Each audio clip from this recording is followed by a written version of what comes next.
नमस्कार, मैं हूं आपके साथ कीर्ति दीक्षित और आप देख रहे हैं जी मध्य प्रदेश छत्तीसगढ़। बदलते दौर, बदलती सोच के साथ कुछ नए चैलेंजेस भी कपल के सामने आने लगे हैं, जैसे सही उम्र में शादी और सही समय पर फैमिली प्लानिंग की टेंशन। ये टेंशन न सिर्फ परिवार को रहती है बल्कि खुद महिलाओं के लिए भी ये एक बड़ी चिंता बन रही है। लेकिन एग फ्रीजिंग के विकल्प ने महिलाओं की मुश्किल आसान कर दी। एग फ्रीजिंग एक ऐसा प्रोसेस है जिसमें महिलाएं भविष्य में मां बनने के लिए अपने एग्स फ्रीज करवा सकती हैं।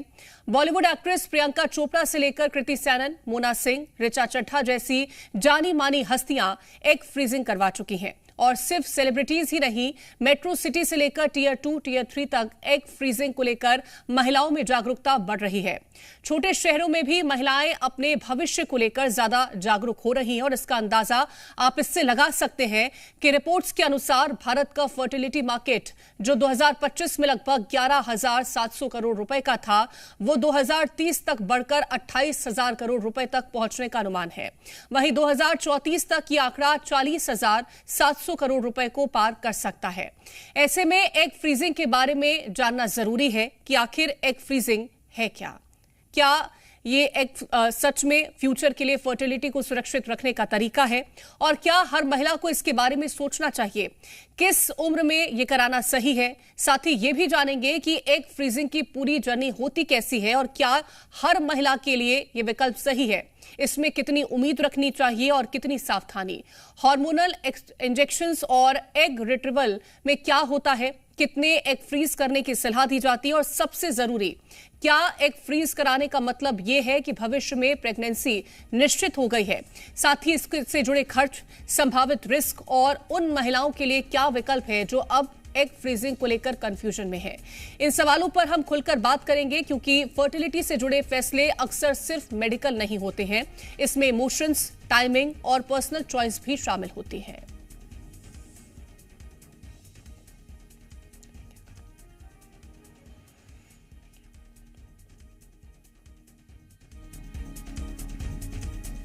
तो आज हम एग फ्रीजिंग को लेकर के बात करेंगे और ये जानेंगे कि ये महिलाओं के लिए कितना सही विकल्प हो सकता है, कौन से उम्र की महिलाओं को एग फ्रीजिंग करनी चाहिए, इसके क्या साइड इफेक्ट हो सकते हैं, ये भी हम जानने की कोशिश करेंगे, और किस उम्र तक महिलाओं को एग फ्रीजिंग करानी चाहिए। तमाम तरह के सवाल हैं जिनको हम जानने की कोशिश आज करने वाले हैं।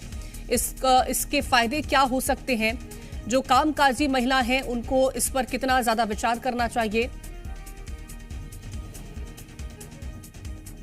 और हमारे साथ एक खास मेहमान जुड़ गए हैं, डॉक्टर पावना जी हैं, सीनियर गायनोकोलॉजिस्ट हैं। बहुत स्वागत है डॉक्टर पावना जी।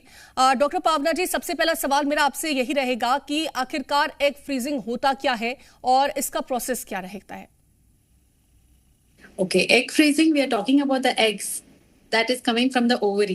तो egg तो जरूरत है प्रेगनेंसी के लिए, so we are talking about the eggs coming from the ovary to freeze it at the right time ताकि हम प्रेगनेंसी आगे जाके फ्यूचर में प्लान करें। जी, मैं ये समझना चाहूंगी कि कौन सी एज ग्रुप की जो महिलाएं हैं उनको इस पर विचार करना चाहिए ताकि वो आने वाले भविष्य में जो उनकी प्रेगनेंसी है उसको कहीं ना कहीं सेव कर सके। Okay, the best age would be between 30 to 35 because 35 years के बाद the egg quality reduces, so the pregnancy का chances कम हो जाएगा। तो anything less than 35 is a good age. ठीक है, एक और खास मेहमान हमारे साथ जुड़ गए हैं, डॉक्टर रत्ना बोली जी हैं। रत्ना बोली भट्टाचार्य जी हैं, डायरेक्टर एंड फाउंडर हैं रेप्रो आर्ट फर्टिलिटी की। बहुत स्वागत है डॉक्टर रत्ना बोली जी आपका। डॉक्टर रत्ना बोली जी, मेरा सवाल ये रहेगा कि आजकल की जो महिलाएं हैं, जो कामकाजी महिलाएं हैं, उनके लिए एग फ्रीजिंग कितना सही विकल्प रहता है। देखिए, एग फ्रीजिंग का कंसेप्ट यही है कि वी एम्पावर विमेन, कि वो अपने रिप्रोडक्टिव जो प्लान्स है उस पर सही से कंट्रोल कर पाए।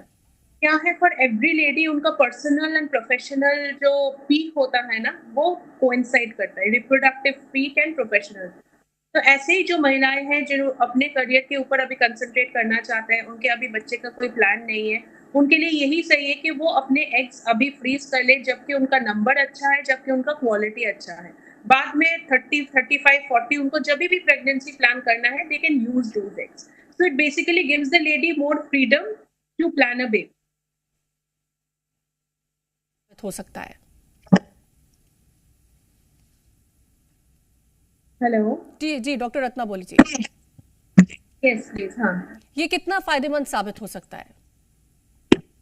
ये बहुत ही फायदेमंद साबित हो सकता है, क्योंकि बाद में जब सब कुछ करियर, सबने अपना करियर सेटल कर लिया, बाद में वो जब बच्चा करने आते हैं हमारे पास, उनके अंडे खत्म हो जाते हैं, उनके अंडे का क्वालिटी खराब हो जाता है। तो यही लॉजिकल है कि जब वो यंग है, जब वो 30 के अराउंड है, या अगर 30 से कम है इवन बेटर, एटलीस्ट वो अपने एग प्रिजर्व कर ले। इससे ज्यादा फायदेमंद उनके लिए कुछ नहीं हो सकता है। वो आगे जाके जब प्लान से, जब वो फाइनेंशियली सिक्योर है, जब वो मेंटली सोशली प्रिपेयर्ड है, तब जाके वो अपना प्रेगनेंसी प्लान करे। जी, डॉक्टर पावना जी, जो महिलाएं हैं वो कौन सी एज ग्रुप में है जो क्वालिटी और क्वांटिटी होती है एग की, वो कहीं ना कहीं बदलने लगती है, उनमें चेंजेस दिखने लगते हैं?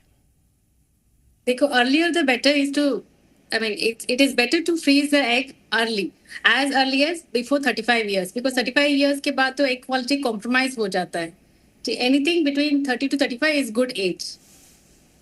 ठीक है, डॉक्टर रत्ना बोली जी, क्या प्रोसेस रहता है अगर कोई एग फ्रीजिंग करवा रहा है, और उससे पहले कौन कौन से टेस्ट करवाना अनिवार्य है? जब कोई भी हमारे पास एग फ्रीजिंग के लिए आते हैं, हम सबसे पहले उनका AMH करते हैं एंड उनका अल्ट्रासाउंड करते हैं। हमें पता चलता है कि उनके पास एग रिजर्व क्या है, कितने एग्स हम एक्सपेक्ट कर रहे हैं। उसके साथ उनका एक जनरल बॉडी हेल्थ चेकअप होता है, जो नॉर्मल एक उनका हेमोग्लोबिन, उनका शुगर, उनका लिवर, किडनी, थायराइड, ये सारे टेस्ट होते हैं। फिर एग फ्रीजिंग 15 डेज का प्रोसेस होता है। उनके पीरियड्स जब शुरू होता है, उस टाइम पे पहला, दूसरा या तीसरे दिन पे हम महिलाओं को अपने पास बुलाते हैं, उनको 10 से 12 दिन का इंजेक्शन देते हैं, ताकि उस महीने जितने भी अंडे ऊपर आए हैं ओवरीज में, अंडादानी में, उतने सारे एग्स रिक्रूट हो। एंड जितने ज्यादा फॉलिकल्स हम बना सकते हैं, एग के फॉलिकल्स, उसमें से हम अंडे फिर बेहोश करके, लेडी को बेहोश करके वेजाइनली हम एग्स एक्सट्रैक्ट करते हैं, एंड उसको हम फ्रीज करके रख सकते हैं मैक्सिमम 10 साल तक। जब भी वो लेडी मेंटली और फिजिकली रेडी है, वो वापस हमारे पास आते हैं, उनमें हम उनके हस्बैंड के स्पर्म्स डालते हैं, भ्रूण बनाते हैं, एंड उनको प्रेगनेंसी का प्लान करवाते हैं। जी, एक और सवाल रहेगा कि आखिरकार कितने एग्स जो है वो फ्रीज करने चाहिए ताकि किसी तरह का कोई रिस्क ना हो, और क्या हर एग जो है वो फर्टाइल होने के लिए उतनी काबिलियत उसमें होती है, या फिर कोई भी चांसेस इसमें हो सकती है कि पहला नहीं हो रहा है तो दूसरा, तो कितने मैक्सिमम जो एग्स है उनको फ्रीज करना चाहिए? एग क्वालिटी डिपेंड करता है औरत के एज पे। अगर 30 से कम में कोई लेडी अपना एग्स फ्रीज करवाते हैं, तो हो सकता है उनके लिए 5 या 10 एग्स भी ठीक होते हैं। 30 से ऊपर अगर वो 30 to 35 में जाते हैं, हो सकता है उनके लिए हमें 15 से 20 एग्स चाहिए।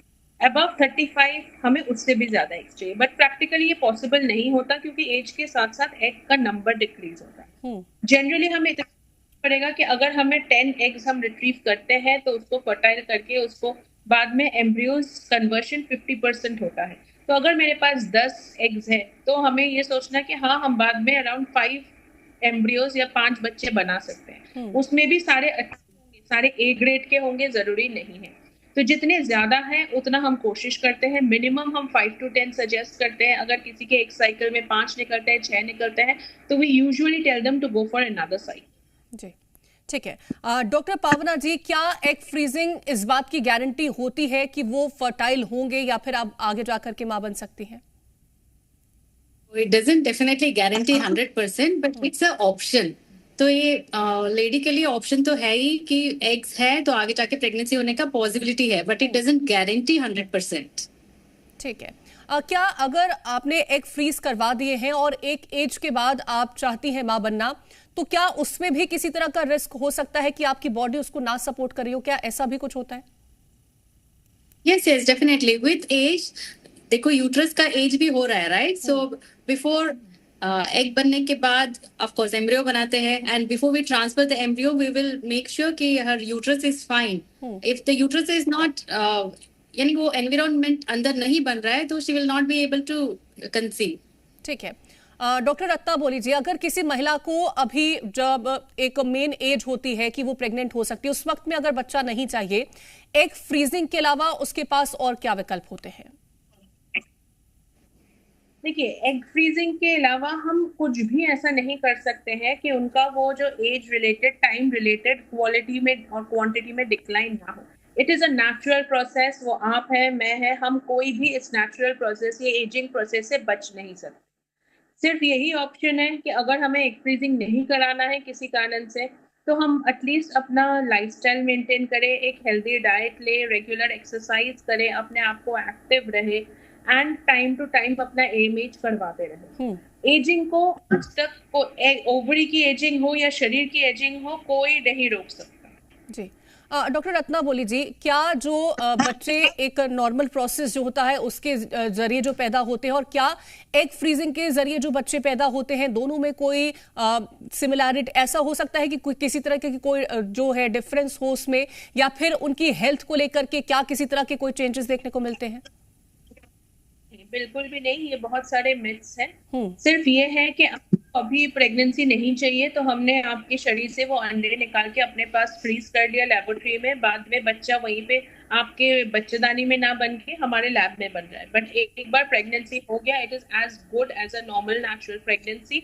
आगे बच्चा कैसा नहीं रहेगा, that depends absolutely on the embryo quality. On the other hand, अगर हम अभी एग फ्रीजिंग नहीं करवाया, ये सोचिए कि मेरे जो अंडे फ्रोजन है उससे बच्चे को ज्यादा खतरा हो सकता है। जब आपका उम्र हो जाएगा, आपका 35 साल से ज्यादा हो जाएगा और ज्यादा क्रोमोसोमल एब्नॉर्मलिटीज आ सकता है बच्चे में। जी ठीक है डॉक्टर पावना जी, अगर आप एग फ्रीज करा रहे हैं और उसके बाद आप चाहते हैं कि आप अब मां बने, लेकिन उस वक्त ऐसा नहीं पॉसिबल हो पा रहा है या फिर कोई दिक्कत आ रही है, तो फिर क्या विकल्प होता है? That is when the role of the donor comes. Okay, then it's called surrogacy. The embryo यानी egg with sperm, जब embryo बन जाता है उसको हम surrogacy करा के pregnancy करा सकते हैं. But of course she will not be able to conceive, so we are just taking another womb. It's like borrowing somebody else's womb for the pregnancy. ठीक है। सेरोगेसी का क्या कोई उम्र का दायरा होता है? क्या इस तरह का भी कोई प्रोसेस है कि किस उम्र तक की जो महिलाएं हैं वो सेरोगेट मदर बन सकती हैं? क्या इस तरह का कोई केस होता है? 25 to 35 is the age group, but of course surrogacy में भी we will have to check all her health conditions. ठीक है। डॉक्टर रत्ना बोली जी, अगर हम एक लाइफस्टाइल को डिफाइन करें तो वो क्या परफेक्ट लाइफस्टाइल होनी चाहिए, ताकि अगर आप एग फ्रीज भी कराती हैं तो वो परफेक्टली आपको आगे जाकर के मां बनने का मौका देंगे, तो वो किस तरह की लाइफस्टाइल होनी चाहिए? First and foremost active lifestyle, जहाँ पे हर दिन एटलीस्ट, अगर हर दिन ना भी हो, 5 days a week around 45 minutes of moderate weight bearing exercise and strengthening exercise करना है।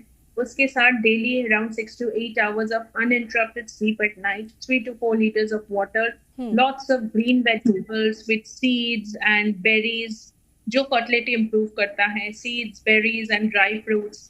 फिर eggs are very good for fertility, avocado is very good for fertility, quinoa is very good for fertility. ये सब अपने diet में शामिल करें। इसके साथ जैसे मैंने बताया 3 to 4 liters of water daily, and अपना स्ट्रेस मैनेजमेंट बहुत इंपॉर्टेंट है। So maybe around 15 minutes of meditation, क्योंकि ऐसे ही हम बताएंगे कि स्ट्रेस नहीं लेना है तो किसी के लिए पॉसिबल नहीं है। तो 15 minutes ऑफ मेडिटेशन डेली। ठीक है। अगर हम बोलते हैं कि कोई महिला जो है वो अपना एग फ्रीज करा रही है, लेकिन बाद में जाकर के उसकी इच्छा नहीं है या वो नहीं चाहती है कि वो मां बने, तो फिर उसके लिए क्या होना चाहिए? तो फिर वो एग्स डिस्कार्ड करने होते हैं। एग्स हमारे पास फ्रीज करना है जब तक महिला हमें कंसेंट नहीं देते कि हमें अपने एग्स नहीं चाहिए, आप उनको डिस्कार्ड कीजिए, हम उनको डिस्कार्ड कर देते हैं। We don't use it for anything else. ठीक है। एक और सवाल मेरा रहेगा आपसे डॉक्टर रत्ना बोली जी, अगर कोई एग फ्रीजिंग करा रहा है तो उसके लिए किस किस से कंसल्टेशन लेना चाहिए, और अगर एग फ्रीजिंग आप करवा रहे हैं तो उसकी दवाइयों को लेकर के उसका जो पूरा प्रोसेस है और उसके बाद मां बनने का जो पूरा प्रोसेस है, इसमें कितना खर्चा आता है? आपके गायनेकोलॉजिस्ट एंड आईवीएफ स्पेशलिस्ट से, जो आपको पहले आपका पूरा शरीर का क्या हालत है, क्या कंडीशन है, क्या नंबर ऑफ एग्स है, ये डिसाइड करते हैं। उसके साथ साथ आपको एक साइकोलॉजिकल काउंसलर के साथ भी मिलाया जाता है, who takes you through the process, what are the ups and downs through the process, what are the positives, negatives, side effects, risk, all about the process. इसके साथ साथ उनका एक से भी चेकअप होता है। Other than that, egg freezing process depends कि आपके लिए क्या इंजेक्शंस यूज हो रहे हैं, आपके कितने एग्स है। अगर कम एग्स है तो हो सकता है ज्यादा इंजेक्शंस यूज हो, अगर ज्यादा एग है तो हो सकता है कम इंजेक्शन की जरूरत पड़े। लगभग अगर मैं एक एस्टिमेट दूं, एनीथिंग बिटवीन 80,000 टू 1,50,000। ठीक है, तो 80 से 1.5 लाख तक का खर्चा आ सकता है अगर आप एग फ्रीजिंग करवाते हैं और उसके जरिए मां बनने का आप सोच रहे हैं। फिलहाल बहुत शुक्रिया आप दोनों खास मेहमानों का हमारे साथ जुड़ने के लिए और तमाम जानकारी पहुंचाने के लिए।